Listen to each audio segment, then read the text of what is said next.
It's really very nice to sit with everyone.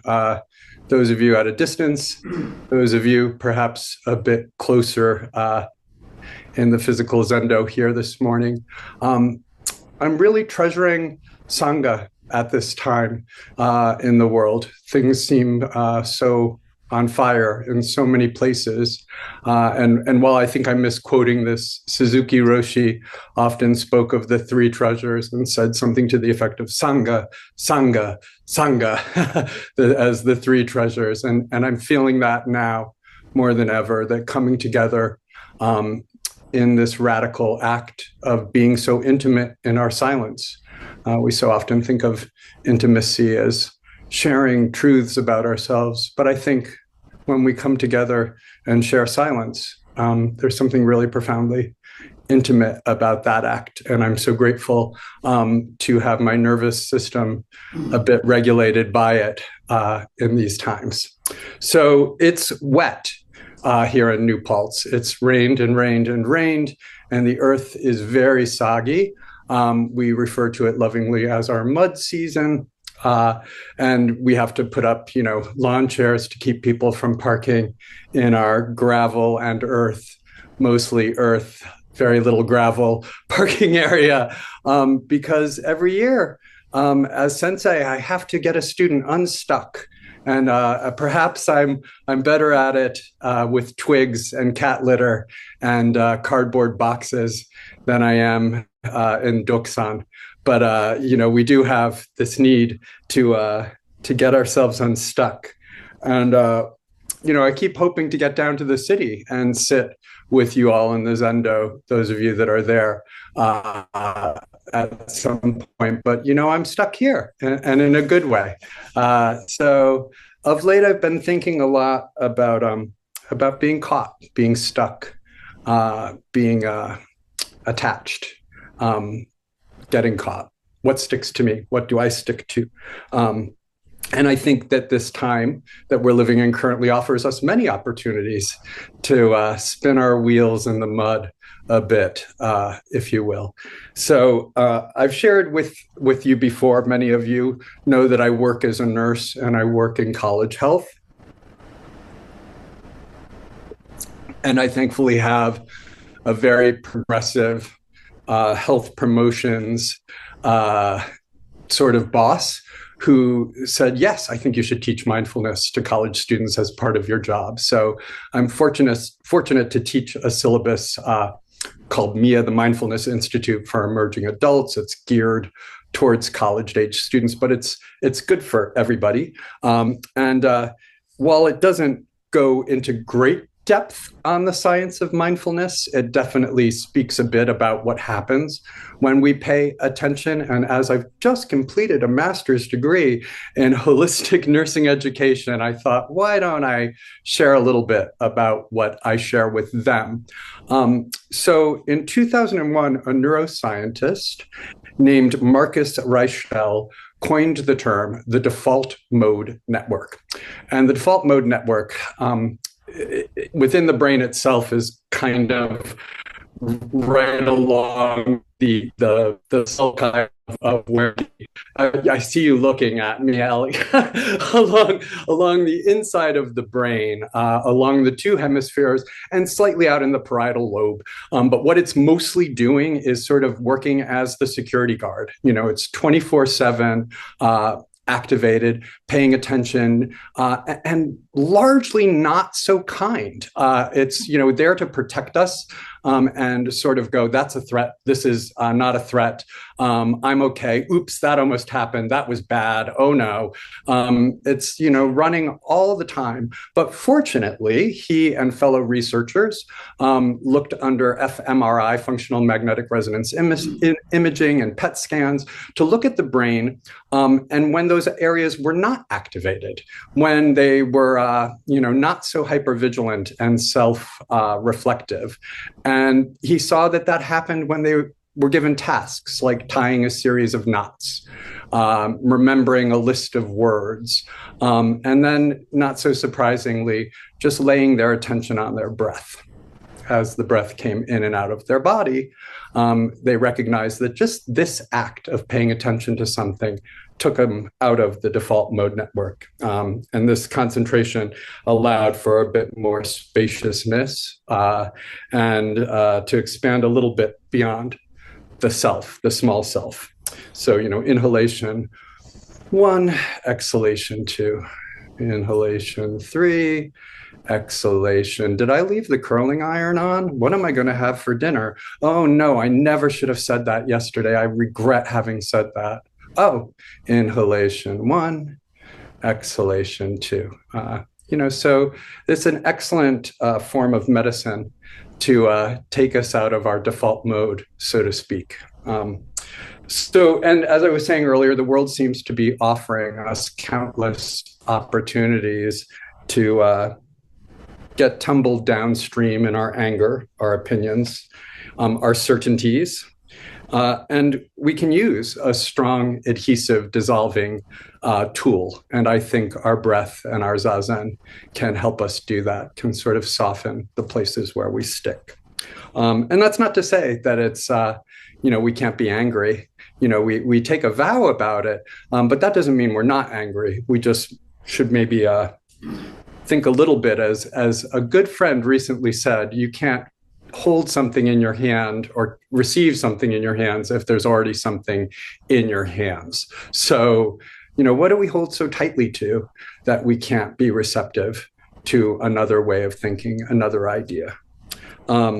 So here in New Paltz, we've had some big, exciting moments this year. We've had an eye-opening earlier, and then most recently, just a few weeks ago, we had our first official, not our first session. We did have a session, so to speak, but our first official session and the start of an Ango period. And that first week of practice ended with Jukai. So we welcomed 2 new students here, Kesui, Susan Grove, and Mioren Ileana Correa Hernandez, who are now officially part of our Sangha here. So it's very exciting movement. Many of you know Ileana. You've met, there's shakes online, Ileana. They're going, yes, yes. So we're very excited about that. And as it was Ango, we felt that we could choose a Shuso. So if you don't know, Myoshin has been chosen as our Shuso and is going to be serving us, Manchin will be serving us as Shuso this Ango. And we look forward in June for our final week of retreat together, when she will give her first talk and meet us in Dharma dialogue. So, of course, we said, what are we going to study? What will our study text be for this first Ango that New Paltz Zen Center will ever do? And we said, let's study the Heart Sutra. Both Manchin and I said, this seems like the right thing to study at this time. And of course, with that, Rishi's writings, on a winter retreat that are on the Heart Sutra. So we'll be looking at those texts. And I think the Heart Sutra is a really good adhesive remover. I think it helps us get unstuck when we give ourselves over to the full text. So, it's a much larger text in its full form, thousands of lines, but we have a titrated version, a Dharani that we chant. Quite honestly, our Heart Sutra is a Dharani, and I think it offers us a way, to get uncaught when we are a bit caught. So the first words of the text offer an answer. The Bodhisattva of compassion, practicing deep prajna paramita, sees clearly with a mind fully concentrated in other surely wisdom. Not separated.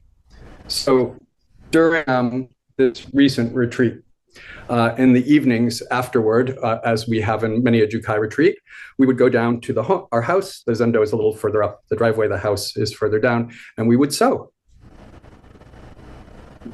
And I was struck, for those who have sewn a rakusu or watched one being sewn, it's a meticulous act, very, very, very concentrated. And got to stand back and watch Sangha support each other as we sewed together these Buddhist robes. And, I was struck by the shift in the default mode network, just needle going through, needle coming out, needle going through, needle coming out. And when you're sewing, it's just that.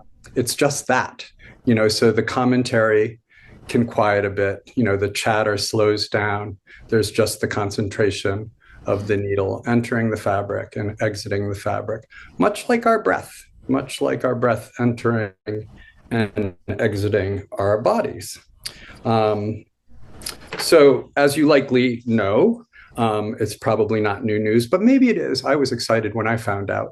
The word sutra and the word suture come from the same source in Sanskrit. Suture got a little Latinized over time, but they come from the same source. And, to suture is to bring together the edges of a wound, to bring them together. Two things that have come apart. And I was thinking about it, as it's something we actually do where I work. If a student comes in with a laceration from a glass that broke as they were washing it in their sink, like happened the other day, we can bring those edges of the wound together. And in nursing, we're looking for approximation, is what we call it, the two edges being well approximated. And I was thinking about what's good approximation, and you don't want tension. So the edges come together and you don't want tension, and you really want to keep out infection. You don't want the bad stuff getting in. So, what is it when we bring together the edges that are disparate? Needle moving in and out with our breath. Isn't that what we're doing on the cushion in our zazen, bringing together what is disparate, what is perhaps seems separate, but isn't really. And we're not fixing everything, our joys, our sorrows, our grief, our exhalation, all the things that we can be experiencing. We're not there to fix it or to change it, just to offer it a place on the quilt. Everything can be present. So I've been thinking a lot about the Artemis II mission, and I have very strong mixed feelings about it. One is, wow, so much money spent to shoot a rocket up into the air when there's such profound suffering right here on our Earth. Wow, the fossil fuels used to make this thing happen. And we're going to the moon to get some helium-3. What are we doing? So I have thoughts of that, but I'm also amazed, at what the engineering and the thought and the, amazement of this travel. And what's incredible is throughout time, all the astronauts who have traveled to outer space and had the opportunity to look back at this shiny orb floating in the great ether of the world have had wonderful things to say. So I'll start with Bill Anders, who said, "We came all this way to explore the moon, and the most important thing we discovered was the Earth." So much looking out to see what was in. And then Edgar Mitchell said, "You develop an instant global consciousness, a dissatisfaction with the state of the world, and a compulsion to do something about it." I was struck by these comments. From a distance, the separation sort of fades. The differences, the boundaries, the borders, when we can step back. Ryoshin the other week talked about taking the backward step. So can we take a 230-mile backward step? I keep thinking about something that a dear friend of mine, his name is Ram Charan. He is a student of Neem Karoli Baba and a teacher in his own right, recently said. He said, "I am loving awareness." And he said, most people don't realize that those 4 words are the same word. And it's with that lens that I'm looking at the Heart Sutra. for this period of practice together. I am loving awareness. Same word. So Joshu asked Nansen, what is the way? And Nansen responded, ordinary mind is the way. And Joshu asked, should I direct myself toward it or not? And Nansen said, if you try to turn toward it, you go against it. And Joshu asked, if I do not try to turn toward it, how can I know it is the way? And Nansen said, the way does not belong to knowing or not knowing. Knowing is delusion. Not knowing is blank consciousness. When you have truly reached the way beyond all doubt, it is vast and boundless like the great sky. How could it be spoken of in terms of right or wrong? With these words, Joshu was enlightened. A 230-mile backward step. I think he might have seen it from a distance in its totality. So maybe we can let our breath be the bobbin of our sewing machine self. Let the breath in and out, bringing together, what seems separate, but isn't. And we know that to be true. And that is why we chant, vast is the robe of liberation, a formless field of benefaction. We are already wearing the Tathagata's teachings, so we should and must go save all sentient beings. Thank you so much.